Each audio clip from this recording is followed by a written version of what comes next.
What's up, Capstone family? Happy 2026. Hey, so I wanted to come at you this week and give you an update on kind of high level. What did we see last year in 2025? What made it a great year? What made it interesting? Where are numbers and things this year? And let's kind of jump into it from there. All right, so we're talking about, and you heard us say at the beginning of the year last year, it was more of a seller's market as we went into 2025. Coming out of 2025, it was more of a buyer's market. Let's call this market more of a strategic market, was what we saw last year. And what that meant was if you were thinking about putting your home on the market, by the end of the year, you really needed to be strategic with where it was priced, because pricing really dictated just about everything. You know, 2 years ago, 2024, or a year and a half ago, it was a much different market, even going into 2025, where you'd put a house on the market and you'd see it move relatively quickly. Last year, we really had to be conscious of that pricing, and pricing dictated so much compared to other markets. Last year, first time since 2023, the Phoenix market dipped into negative appreciation, which was largely driven by rising inventory. One stat there was we saw active listings, which saw a significant increase early in the year, and it peaked with nearly a 40% jump in inventory for homes priced under 300,000. That's something. Days on market stayed on the market longer. We saw houses stay on an average about 63 days in places like Scottsdale. Price adjustments, strategic price drops became a primary tool, and that was, like I was saying, it was like, mid to late 2025, we saw much of the market shift towards a buyer's market. So let's go into what did affordability look like, and this was one of the reasons why we saw the market that we saw last year. When people talk about last year and affordability, it quietly improved throughout the year, which was great. We saw rates hit a 10-month low in the second half of 2025, which continued to keep the market moving. We didn't quite see a full slowdown like we've seen in other years past. But again, the houses that were selling were the houses that were really priced right.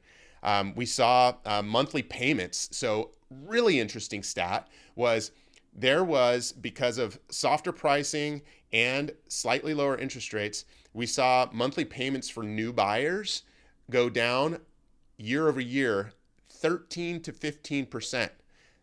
That's pretty wild.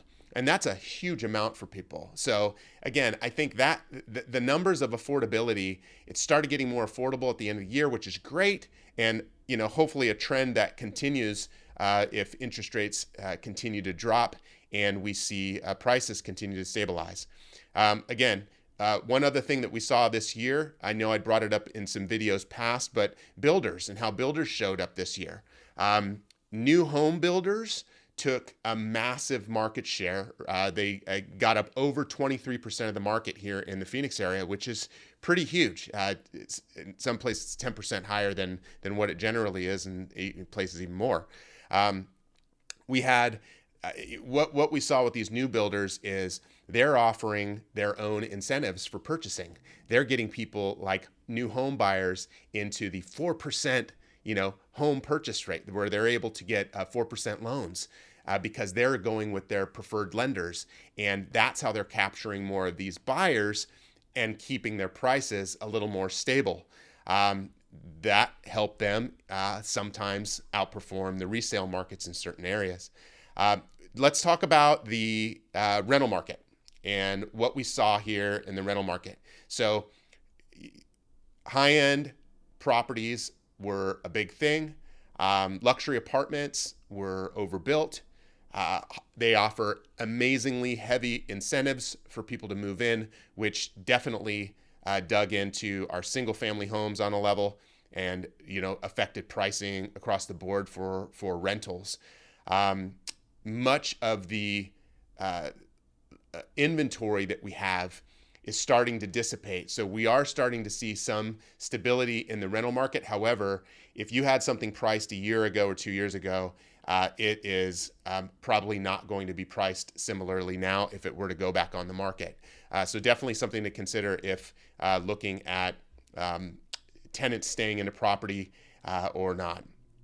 And then they talked about investor re-entry in the market because of the reintroduction of the 100% bonus depreciation, which did bring some investors back to the market.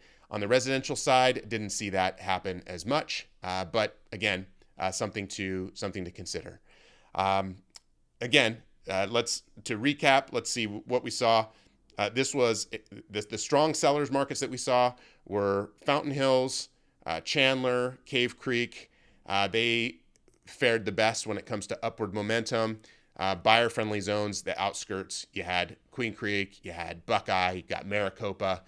Those are areas that are still pretty friendly for buyers.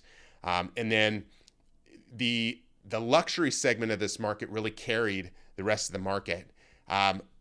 Values in Scottsdale, Paradise Valley, the areas that tend to have more of the luxury buyers, we saw a spike in those properties. And if you know those markets, then you know that there's a lot of infills being built, properties that are being purchased for their land. They're scraping them. They're putting up these monster homes.